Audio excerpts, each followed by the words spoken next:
Please subscribe the channel and get the latest videos. And also don't forget to like the video.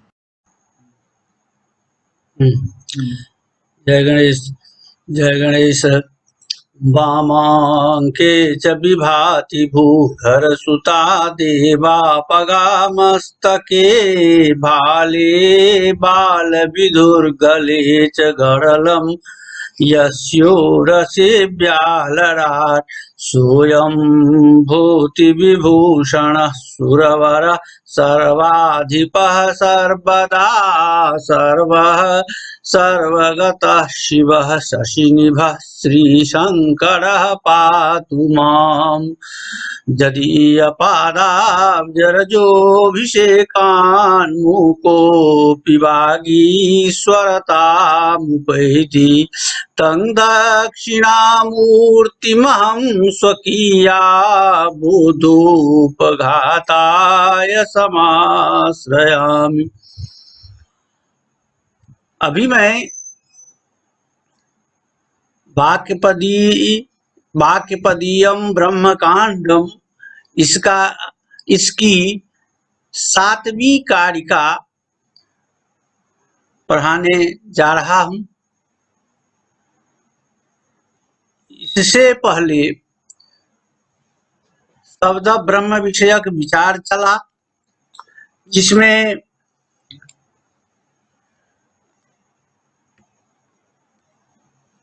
ब्रह्म प्राप्ति का उपाय वेद को माना गया, क्योंकि वेद को ही सर्व ब्रह्म माना जाता है। और अब जो यह कारिका हम कहने जा रहे हैं, उसकी अवतरणिका है। क्या अवतरणिका है? तो ब्रह्म की प्राप्ति का उपाय वेद है।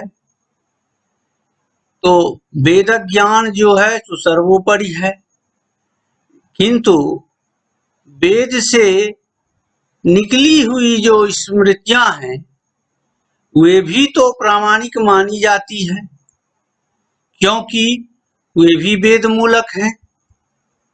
तो वेद मूलक होने से स्मृतियों में प्रमाण मानना आवश्यक है।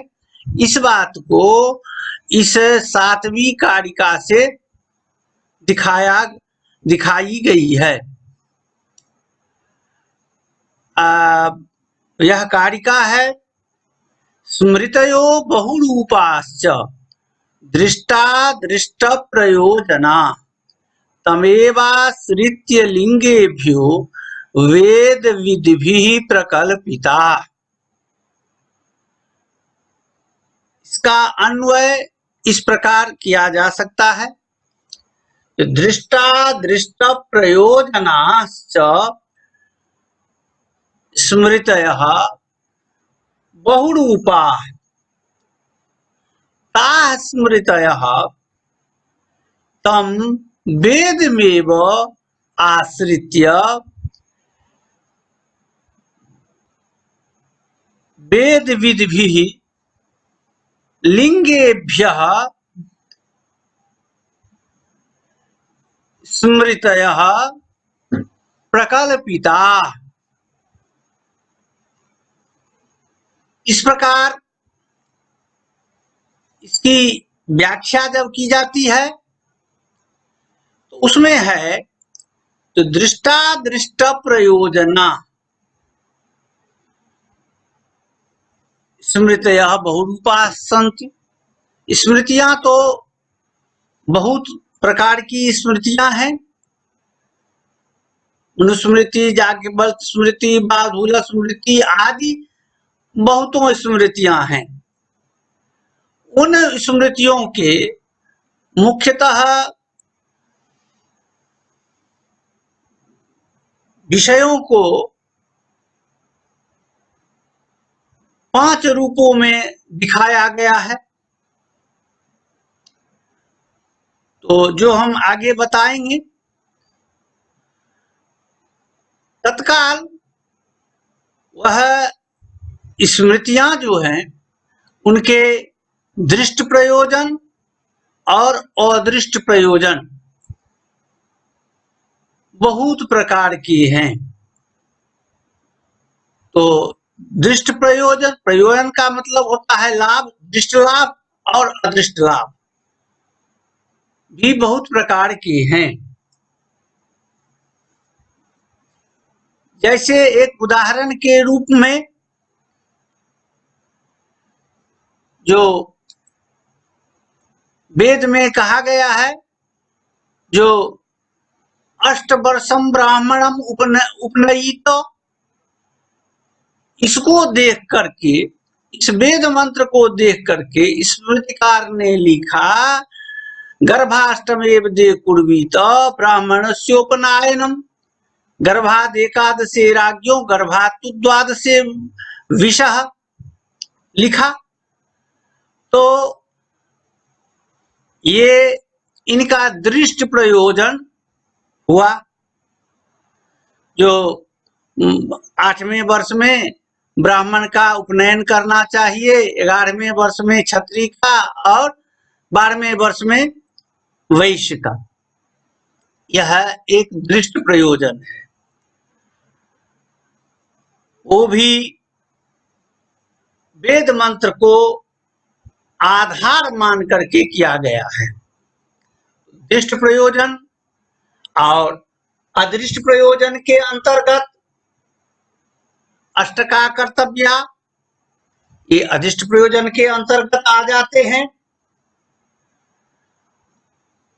और गुरुहु अनुगंतव्य, यह जो है सो दृष्ट प्रयोजन के अंतर्गत है। इस प्रकार दृष्ट और अदृष्ट प्रयोजन वाले अनेकों उदाहरण हैं जो स्मृतियों में वे उदाहरण मिलते हैं। तो दृष्टादृष्ट प्रयोजना स्मृतियः जो है वो दृष्ट और अदृष्ट प्रयोजन वाले स्मृतियां बहुत प्रकार से हैं।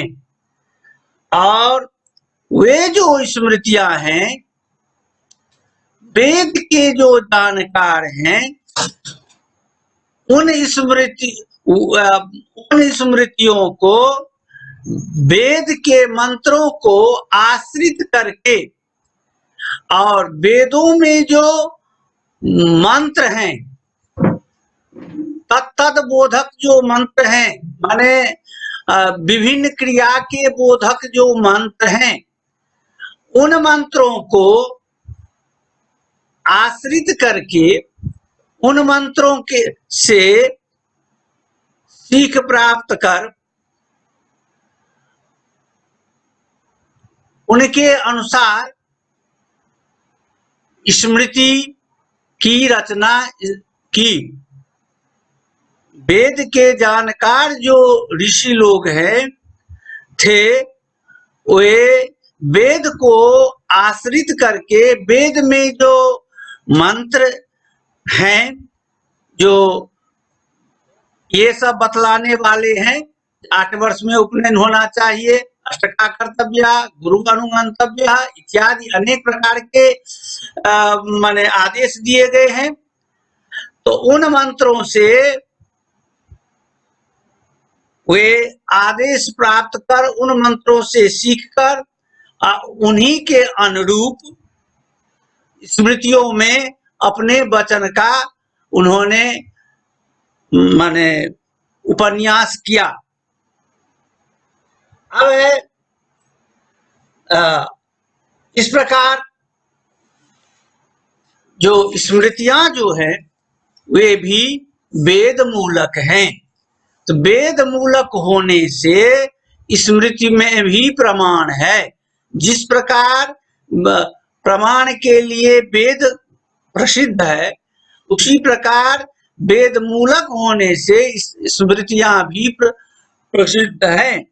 इसलिए यदि कोई धर्मशास्त्रीय विवाद होता है तो वहां पर सबसे प्रधान वेद को माना जाता है और उसके बाद स्मृति को माना जाता है। तो स्मृति भी प्रमाण स्वरूप है। अब कहते हैं जो बहुरूपाश्च, इसकी व्याख्या क्या है? तो कहते हैं जो स्मृति को 5 रूपों में कहा गया है, स्मृति को 5 रूपों में कहा गया है। वे क्या रूप हैं? तो भविष्य पुराण में कहा गया है दृष्टार्था स्मृति ही काचित, अदृष्टार्था तथा परा। दृष्टा दृष्ट रूपाण्या न्याय मूला तथा परा, अनुवाद स्मृतिस्त्वन्या सृष्ट दृष्टा तु पंचमा। इस प्रकार भविष्य पुराण में कहा गया है जो एक दृष्ट प्रयोजन को देने वाली स्मृति होती है, दूसरी अदृष्ट प्रयोजन को देने वाली होती है, तीसरी स्मृति दृष्ट और अदृष्ट प्रयोजन को देने वाली होती है, चौथी स्मृति न्याय मूलक होती है और पांचवी अनुवाद मूलक स्मृति होती है। तो उनका उदाहरण भी आगे प्रस्तुत किया गया है। तो दृष्ट रूपा स्मृति जो है, दृष्ट प्रयोजन को देने वाली जो स्मृति है, तो कहा गया है जो संध्योपासन वगैरह जो है वो दृष्ट रूपा स्मृति है। और क्या है? जो मांस का भक्षण न करें। इस प्रकार गरुड़ पुराण में कहा गया है दृष्टार्थेयं स्मृति प्रोक्ता ऋषिभिर गरुडात्मज संध्योपास्या सदा कार्या श्रुतो मांसं न भक्षयेत्। यह दृष्टार्थ स्मृति है। और अदृष्टार्थ स्मृति क्या है? तो अदृष्टार्थ स्मृति प्रोक्ता ऋषिभिर ज्ञान को विदे संधारे दंडम उभयार्थम विदुर्बुधा। कहते हैं जो ऋषियों के द्वारा जो पहुंचे हुए ऋषि हैं उनके द्वारा अधिष्ठाता स्मृति कही गई है। क्या कही गई है? तो पलाश के दंड को धारण करना चाहिए। ये अधिष्ट रूप फल को यह स्मृति प्रतिपादित करती है। इसका कोई दृष्ट फल नहीं है। और कहते हैं उभयार्थम, जो दृष्ट और अदृष्ट दोनों फल को समझाने वाली भी स्मृतियां हैं, उसको उभयार्था स्मृति कही जाती है। कहते हैं जो चौथी है न्याय मूला स्मृति, वो क्या है? तो कहते हैं न्याय मूला विकल्प स्यात् जप होम श्रुतो यथा श्रुतो दृष्टम यथा कार्यम स्मृतो तत्तादृशम यदि। न्याय मूला स्मृति कही जाती है जो जप होम आदि जो कर्तव्य हैं वो श्रुति में जैसे देखे जाते हैं, वेद में जैसे जाते हैं, वेद में जैसे सुने जाते हैं, परंपरा से जैसे सुने हुए हैं, वो उसी प्रकार करना चाहिए। ठीक उसी प्रकार स्मृति में भी जो कहे गए हैं, सुने गए हैं, जैसे कहे गए हैं, जैसे सुने गए हैं, वह उसी प्रकार करना चाहिए। यह न्याय मूला स्मृति कहलाती है। अब है अनुक्तवादिनी स्मृति। अनुक्तवादिनी स्मृति क्या है? तो जैसे है जो वानप्रस्थ में अथवा उसके बाद संन्यास में क्या है? तो गृहात् पारिव्रज्यम, घर को त्याग करके चला जाना चाहिए। जंगल में घर को त्याग कर चला जाना चाहिए अपनी अध्यात्म साधना के लिए। यह जो है सो माने शास्त्रों में कहा गया है।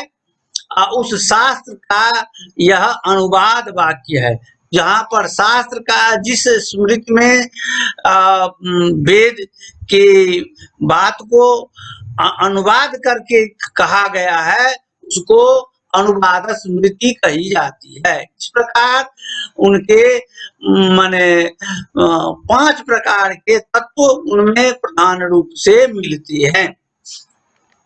अब है तो कुछ इसका निष्कर्ष के रूप में यह कहा जा सकता है जो जैसे अष्टवर्षम ब्राह्मणम उपनयित, इस वेद का माने अनुकरण करके गर्भाष्टमेव ते कुर्वीत ब्राह्मणस्योपनयनम, यह मन्वाद स्मृति में लिखा गया है।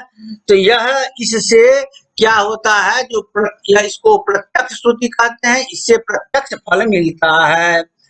और कुछ शिष्टाचार के रूप में कहा गया है अन्वष्टका कर्तव्या, यह शिष्टाचार के रूप में बनाया गया है। यह भी अष्टकासुराध से स्वाहा, इस मंत्र को देख करके यह माने स्मृति की यह पंक्ति बनाई गई है। उसी प्रकार गुरु अनुगंतव्य, यह जो पंक्ति है स्मृति में, गुरु अनुगंतव्य, गुरु का अनुगमन करना चाहिए, यह जो है यह पंक्ति भी वेद मंत्र को देख करके बनाई गई है। उसके लिए वेद मंत्र क्या है, तस्मात् श्रेयांसम यंतम पापीयान पश्चादन्वेति। इस मंत्र को देख करके यह गुरु अनुगंतव्य, गुरुरनुगंतव्य, यह स्मृति की पंक्ति बनाई गई है। इससे क्या होता है, जो दृष्ट प्रयोजन प्राप्त होते हैं। गुरु का अनुगमन करने से गुरु जी प्रसन्न होते हैं और जो शिष्य चाहता है वो उसको पूरा करते हैं। इस प्रकार उनका यह दृष्ट प्रयोजन हुआ। तो कहने का अभिप्राय है, तो जिस प्रकार वेद का मंत्र प्रामाणिक है सभी हमारे सामाजिक धार्मिक काम कार्य के लिए, ठीक उसी प्रकार स्मृति भी प्रामाणिक है, क्योंकि वह भी वेद मूलक है। वेद के मंत्रों के अर्थ को स्मरण करने के लिए ही इनका स्मृति नाम पड़ा है।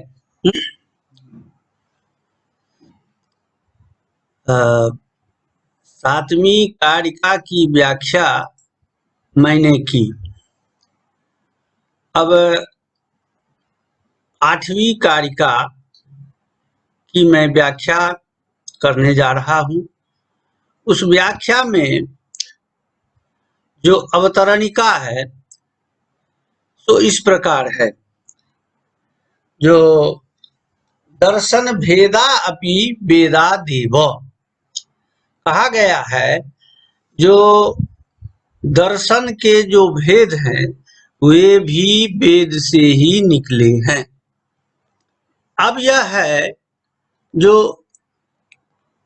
दर्शन के भेद, तो दर्शन पहले क्या है, तो कुछ उस पर विचार कर लेना ठीक रहेगा।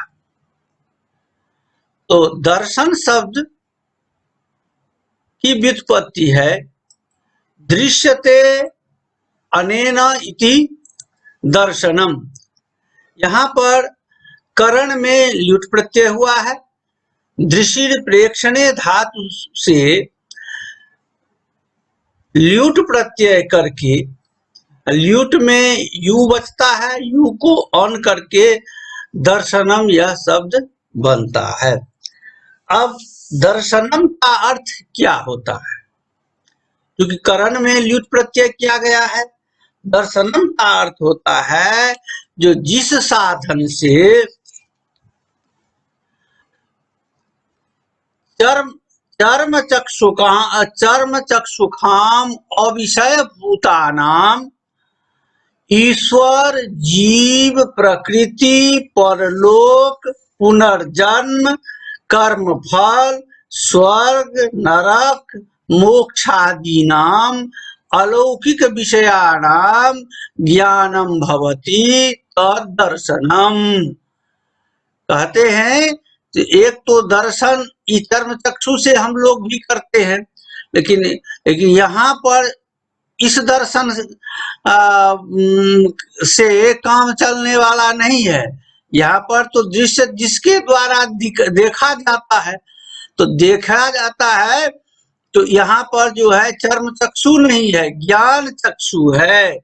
उस ज्ञान चक्षु के द्वारा लोग क्या देखते हैं? ईश्वर को देखते हैं, जीव को देखते हैं, प्रकृति को देखते हैं, परलोक को देखते हैं, पुनर्जन्म को देखते हैं, कर्म फल को देखते हैं, स्वर्ग को देखते हैं, नरक को देखते हैं, मोक्ष आदि को।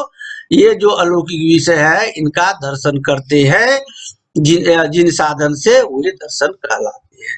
ठीक है। अब दर्शन भी दो प्रकार के होते हैं।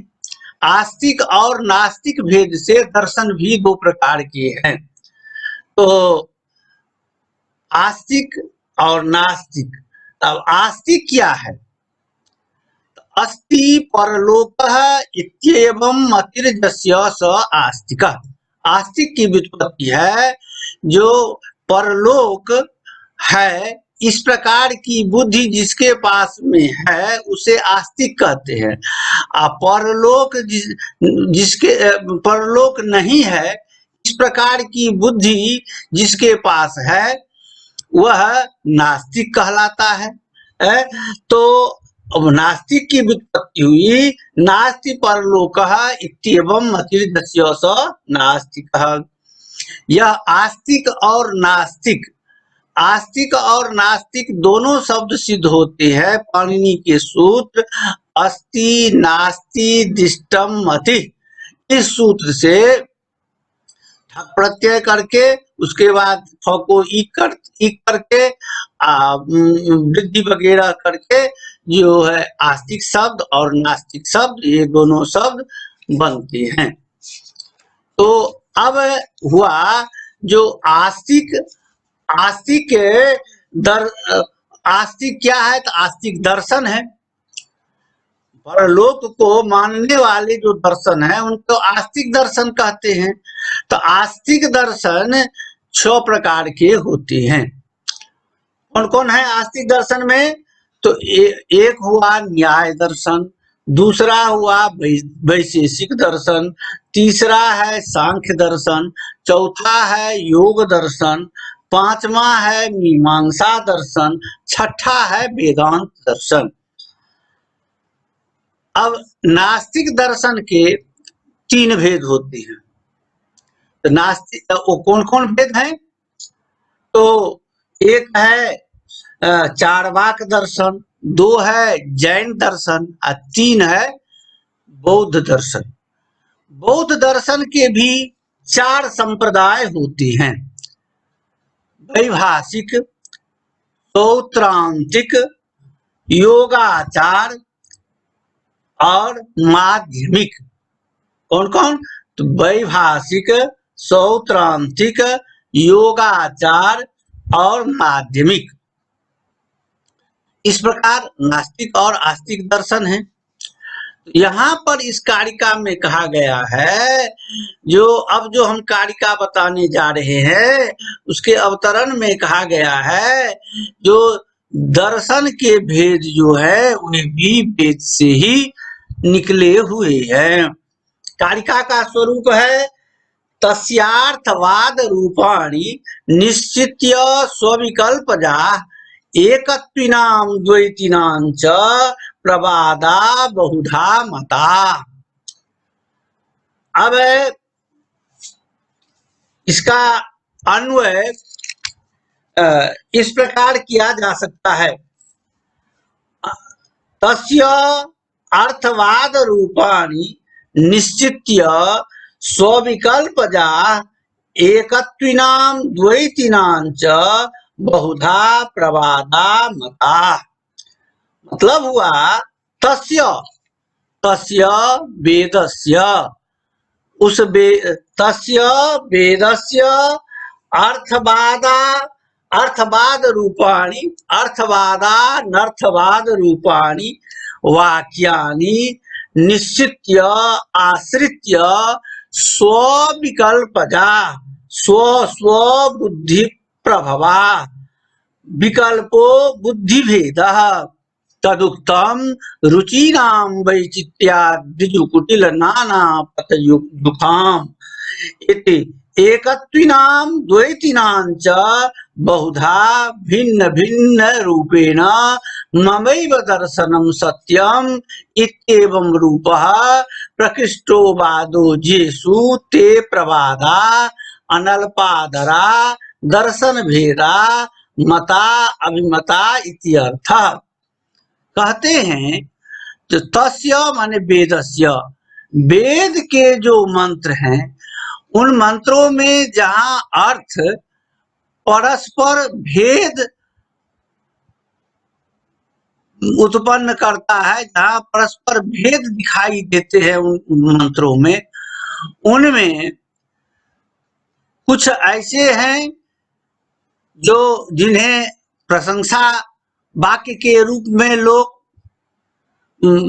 मानते हैं, और कुछ ऐसे हैं जिन्हें जो उन मंत्रों को सिद्धांत के रूप में मान करके वो अपनी अपनी बुद्धि के अनुसार, अपनी अपनी रुचि के अनुसार एकत्ववाद और द्वैतवाद, एकत्ववाद व द्वैतवाद मान लेते हैं और अपने अपने आग्रह से हमारा ही दर्शन ठीक है, मवैव दर्शनम सत्यम, मेरा ही पक्ष ठीक है, मेरा ही दर्शन सत्य है, इस पक्ष का समर्थन करते हैं। तो अब इसका आशय इस प्रकार है।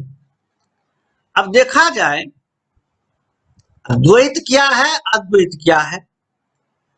तो द्वयोर भावो द्वित्वम, जहां पर दो का भाव हो उसे द्वैत कहते हैं, और अद्वैत जहां दो का भाव नहीं हो, केवल एक का ही भाव हो, उसे अद्वैत कहा जाता है। तो कुछ लोग अद्वैत के समर्थक हैं और कुछ दर्शन द्वैतवाद के समर्थक हैं। तो जो अद्वैतवाद के समर्थक हैं वे परमार्थ सत्ता को ही सब कुछ मानते हैं, वो जीव ब्रह्म को एक मानते हैं और ब्रह्म से अतिरिक्त कुछ मानते ही नहीं है। तो वो कहते हैं जो ब्रह्म सत्यम जगन मिथ्या। तो ऐसा कह करके वो सांसारिक माया को झुठलाते हैं, केवल ब्रह्म को ही मानते हैं। उनके मत में जो शास्त्र के जो ये वचन दिए गए हैं और मंत्र दिए गए हैं, तो वो इस मंत्र से अपने पक्ष को प्रबल मान करके और अपने पक्ष पर अड़े हुए रहते हैं, कहते हैं हमारा पक्ष ठीक है। जैसे जो अद्वैत पक्ष में मंत्र हैं, वचन हैं, क्या है, एक मेवा द्वितीयम ब्रह्म प्रसिद्ध है, आत्मैव इदम सर्वम, आत्मा ही सब कुछ है, ऐतदात्ममिदं सर्वम, यह भी है, तत्त्वमसि यह भी है, नेहो नानास्ति किंचन यह भी है, इत्यादि जो श्रुतियों की जो पंक्तियां हैं, उन पंक्तियों को आधार लेकर के अद्वैतवादी जीव और ब्रह्म में ऐक्य भाव को मानते हैं। वो अलग ब्रह्म से जगत की सत्ता को नहीं मानते हैं, वो कहते हैं सब ब्रह्म ही है। तो अद्वैत पक्ष के समर्थक जो है, तो वे भी वेद मंत्र का उद्धरण दे करके अपने मत को प्रबल मानते हैं। अब अद्वैतवादी जो है वो कहते हैं जो प्रत्यक्ष वस्तु है उसको झुठलाना यह ठीक नहीं है, यह अद्वैतवादी प्रत्यक्ष वस्तु को झुठला रहे हैं। यह संसार है, यह माता है, पिता है, भाई है, बहन है, परिवार है, समाज है, यह तो सामने में दिखाई देता है। अब हम सबको ब्रह्म रूप ही मानेंगे और जीव के रूप में जो ये लोग हैं उनको हम नहीं मानेंगे, यह बात नहीं है। यह तो प्रत्यक्ष अनुभूत है। तो वो कहते हैं, तो द्वैतवादी कहते हैं तो हमारे ही भी मत में मंत्र है, द्वा सुपर्णा स्वयुजा सखाया समानम वृक्षम परिशस्व जाते तयोरन्यः पिप्पलम स्वादुवत्ते अनसनन् अन्यः अभिचाकसीति। और दूसरा है जो आत्मनि तिष्ठति। तीसरा है अजो ये को जुखमाणो नुसेते इत्यादि मंत्र जो है सो द्वैत पक्ष के समर्थक हैं। यह अपने इन मंत्रों के द्वारा द्वैतवादी अपने पक्ष को समर्थ मान करके कहते हैं जो ब्रह्म से अतिरिक्त संसार की सत्ता है और संसार की सत्ता को नहीं मानना प्रत्यक्ष वस्तु को झुठलाना जैसा होता है। इसलिए हमारे जो पक्ष है वे भी वेद समर्थित है, इसलिए हम अद्वैतवाद को मानते हैं और इनके पक्ष में भी वेद के मंत्र हैं। अब ये तो आस्तिक दर्शन की बात है। नास्तिक दर्शन वाले जो हैं, चार्वाक दर्शन वाले जो हैं, उन्हें भी कहते हैं आत्मैव देहमयः। आत्मैव देहमयः यह वेद मंत्र है। इस मंत्र के आधार पर वो कहते हैं जो आत्मा ही जो है सो देहमय है और देह के अंतर्गत ही आत्मा का वास है। इस श्रुति का जो यह प्रमाण है उनको मान करके वे भी अपने मत को वेद सम्मत मानते हैं। तो इस प्रकार जितने जो द्वैतवादी, अद्वैतवादी और नास्तिकवादी जो दर्शन है सब वेद मंत्र को उद्धृत करके अपने अपने पक्ष में अपना समर्थन देते हैं तो और उसी को ठीक मानते हैं। सब कहते हैं जो हम लोग वेद के अनुयायी है। इस प्रकार जितने जो ये मत हैं द्वैत, अद्वैत और माने चार्वाक आदि नास्तिक मत, वे सब भी वेद से ही निकले हुए हैं। यह माने इस कारिका का अभिप्राय है। अब इस प्रकार इस कारिका पर व्याख्यान समाप्त हुआ। अब जो कुछ अब आगे की जो कारिका है उस पर अगले दिन व्याख्यान किया जाएगा। ठीक है, अब इसको यहीं पर विराम देते हैं। हरि ओम। शांति शांति शांति।